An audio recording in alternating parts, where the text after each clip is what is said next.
Alexandra. Saludos, Sarimar. Pues mira, hoy tenemos al secretario del Departamento de Transportación y Obras Públicas con el que vamos a estar discutiendo los distintos temas que la ciudadanía normalmente discute. Yo creo que a lo largo de los años parecen no tener fin. Hay varios temas puntuales que queremos trabajar con él. El primero de ellos, los deslizamientos. En Puerto Rico usualmente nos hemos dedicado a estas obras faraónicas, a estos elefantes blancos, pero esos trabajos en las áreas rurales de Puerto Rico, áreas que se han visto afectadas de tan lejos como el huracán Georges, en Fiona, lo que fue Irma, lo que fue María, y aún esperan por ayuda con estos sectores donde hay estos deslizamientos. Una de las prioridades que el secretario ha dicho que va a estar atendiendo es precisamente esta. Además, tenemos el famoso tema de los boquetes, el tema de nunca acabar. A mí me ha costado 3 gomas en los últimos 3 meses y yo creo que no es culpa mía, pero conozco otras personas en la misma situación. Y no se trata de gomas y aros, se trata también de seguridad en las vías públicas. Pero es un problema que va mucho más allá de que yo les diga a ustedes, mira, se me están explotando las gomas. El Departamento de Transportación, miren, mi amiga, esto es viernes. Transportación de Obras Públicas tiene 5.000 kilómetros de carreteras a su cargo. Así es que definitivamente es una gestión que va a conllevar no solamente un ajuste de prioridades, cómo va a estar trabajando el secretario con los fondos designados. Primero, para que se utilicen eficientemente. Segundo, para que los que existan no se pierdan. Tercero, cómo va a acomodarlos dentro de su lista de prioridades.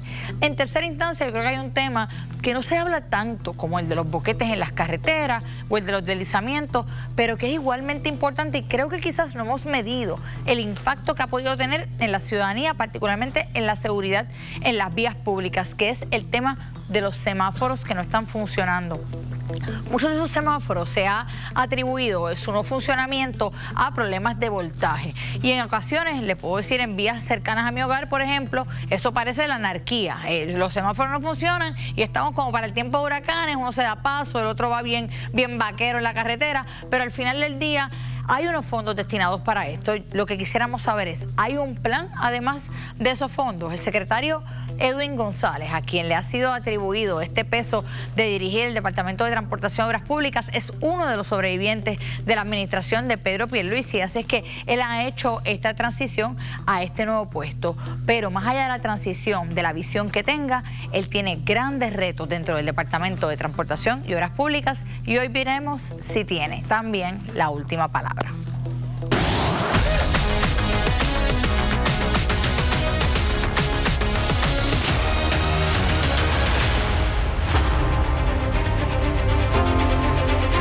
El Departamento de Transportación y Obras Públicas, una agencia que debería garantizar movilidad, seguridad y desarrollo, pero que por años ha sido sinónimo de lentitud, abandono y decisiones que no siempre hacen sentido. Porque 6 meses gratis, algo viene atrás de eso. Que los sistemas están dañados. Los domingos no hay agua.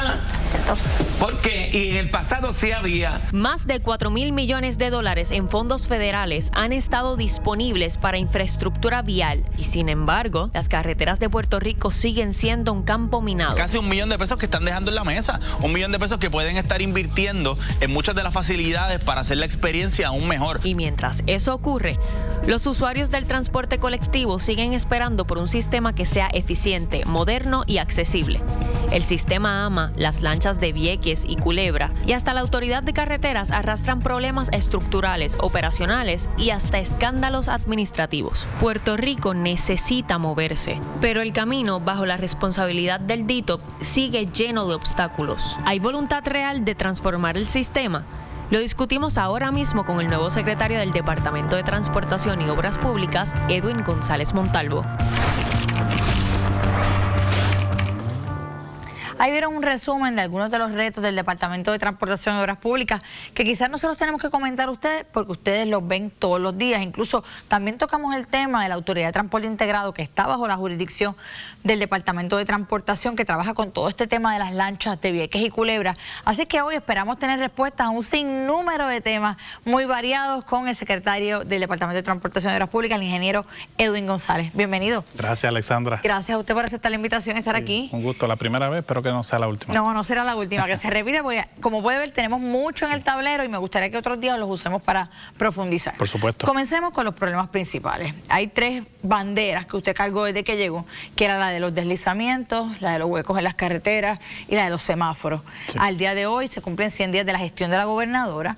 ¿Cómo va usted con esas 3 prioridades? Vamos muy bien encaminados. Desde el día 0 la gobernadora nos dio las herramientas para poder atender todas estas situaciones. Deslizamiento, la orden ejecutiva 2025-004 de las primeras, el 3 de enero, una vez ya estaba el primer día de funciones. Ese grupito de 14 primeras estaba la de los deslizamientos. Estaba esa de los deslizamientos, estuvimos allí con la gobernadora anunciándolo y desde el 3 de enero hemos estado trabajando fuertemente para atender los deslizamientos. Nos pusimos una meta alta, atender por lo menos 50 deslizamientos.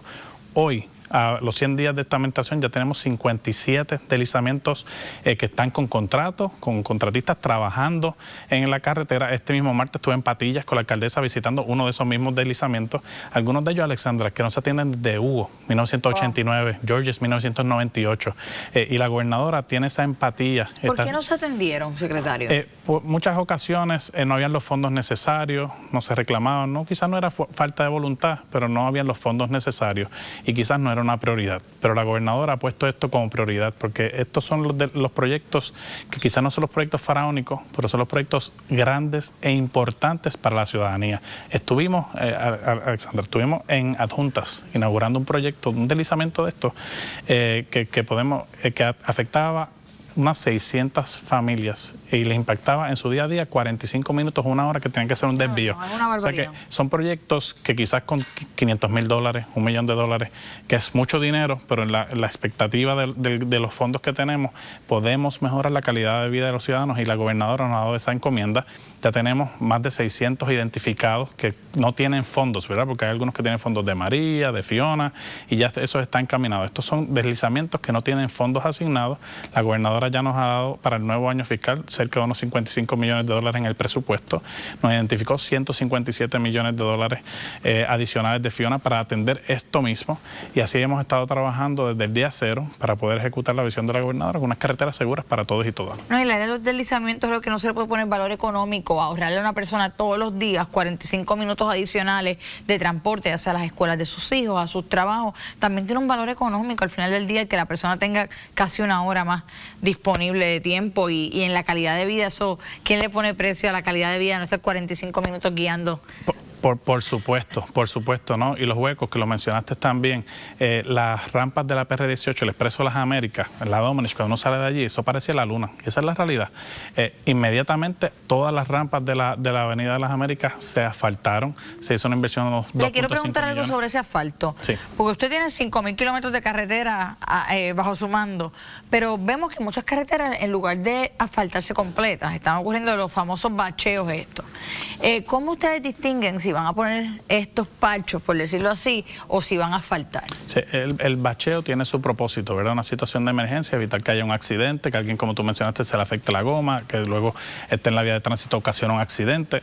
Es una medida de emergencia para poder evitar esa situación.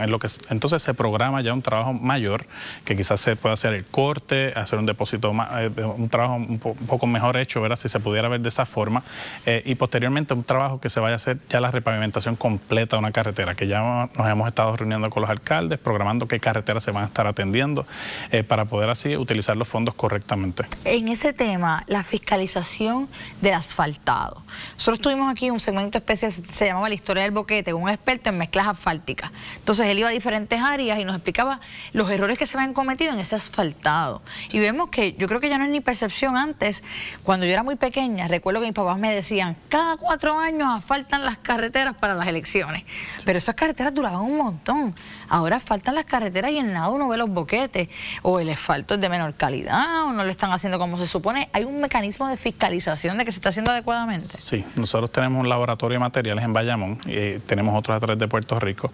En cada una de las asfalteras tenemos presencia de personal de la Autoridad de Carreteras, asegurándonos que no tan solo el asfalto, ¿verdad?, ese material, sino, por ejemplo, la piedra, el agregado que compone ese asfalto, el asfalto líquido, todo se hacen pruebas, se verifican, esto lo monitorea la Federal Highway Administration, o sea que no es una situación de la calidad del asfalto, sí podemos ver que es una falta de quizás de la percepción que se está haciendo de mantenimiento, ¿verdad? Porque se está removiendo una situación que quizás requería una reconstrucción completa, de ir a la base, esa fundación de la carretera para poder atenderlo, porque muchas veces estamos hablando de carreteras que ya tienen 50, 60 años de construida. O sea que es ese cambio de perspectiva, y eso es lo que estamos haciendo con otros proyectos de la Autoridad de Carreteras, por ejemplo, una inversión de sobre $50 millones en la PR2 allá entre Sabana Grande y Guánica, que aquello parecía la luna, esto es muy malo. Y así se está haciendo inversiones mayores en lugares puntuales en Puerto Rico para poder atender esto correctamente, pero en los lugares que podemos hacer bacheo se está haciendo, o en otros se están haciendo unos trabajos de mantenimiento mucho mayores para poder asegurarnos de proveer las carreteras que todos queremos. Secretario, hay un tema que yo lo veo a menudo y quería poderle preguntar si hay algún tipo de coordinación entre el Departamento de Transportación y Obras Públicas y otras agencias o instituciones incluso privadas que rompen las carreteras. Y le doy el ejemplo de la mayoría de las comunidades de San Juan que asfaltaron, las calles estaban hermosas y a las 2 semanas vinieron compañías de fibra óptica, rompieron, llega acueducto, rompe. Entonces, ese dinero se pierde porque al final del día te hacen una cesárea en medio de la calle. Sí, no, estamos en comunicación con la Autoridad de Acueductos y Alcantarillados. En ese caso, por ejemplo, verificamos dónde ellos tienen programado un proyecto de reconstrucción de su infraestructura para nosotros esperar que ellos hagan esas mejoras para nosotros luego asfaltar. Por ejemplo, la 901 entre Yabucoa y Maunabo. Muchísimos salideros. Si nosotros asfaltamos, la vibración de ese rolo va a crear más salideros que va a provocar que ellos vengan a arreglarlo. O sea que esperamos que ellos culminen esas mejoras para nosotros luego asfaltar. Se está haciendo en los proyectos, hay algunos que no se puede hacer, ¿verdad? Porque trabajos de emergencia, pero en la gran mayoría de esos proyectos estamos haciendo esas coordinaciones para asegurar que la inversión no se pierda ese dinero que estamos invirtiendo. Secretario, si nos volvemos a sentar aquí en 6 meses, ¿cuál sería una gran prioridad que a usted le gustaría poder decir que la completo? Nosotros continuamos enfocados con los deslizamientos, los semáforos que lo mencionaste, estamos en muchas intersecciones, estamos trabajando con poner intersecciones con semáforos solares. Alguna vez tengamos problemas de fluctuaciones de energía, no se desprogramen los mismos. Y la prioridad principal son los deslizamientos, el enfoque que la gobernadora nos ha dado, ¿verdad?, para mejorar esa calidad de vida. Y en estos primeros 100 días estamos sentando esas zapatas sólidas, cumpliéndole a la gente los promesas que la gobernadora ha hecho, y así estaremos haciendo los próximos 6 meses, 1 año y el cuatrienio completo. Pues muy bien, mientras usted hace el trabajo, nosotros desde acá estaremos fiscalizando y le esperamos aquí periódicamente para que nos pueda ir diciendo cómo van los deslizamientos, cómo van los trabajos de construcción en las carreteras, y en cualquier cosa que podamos servir para llevar información a la ciudadanía, cuente con nosotros. Un gusto, gracias. Un placer tenerla aquí. Y esto no se acaba aquí. Ivanet, cuéntanos qué tenemos al regreso. Al regreso aparecen los chavos para los pensionados de la Autoridad de Energía Eléctrica. ¿Vendrá un aumento en la luz? Lo discutimos. Y también el aumento en los feminicidios es alarmante. ¿Es posible un Puerto Rico sin feminicidios? ¿En dónde se está fallando? Lo analizamos cuando regresemos.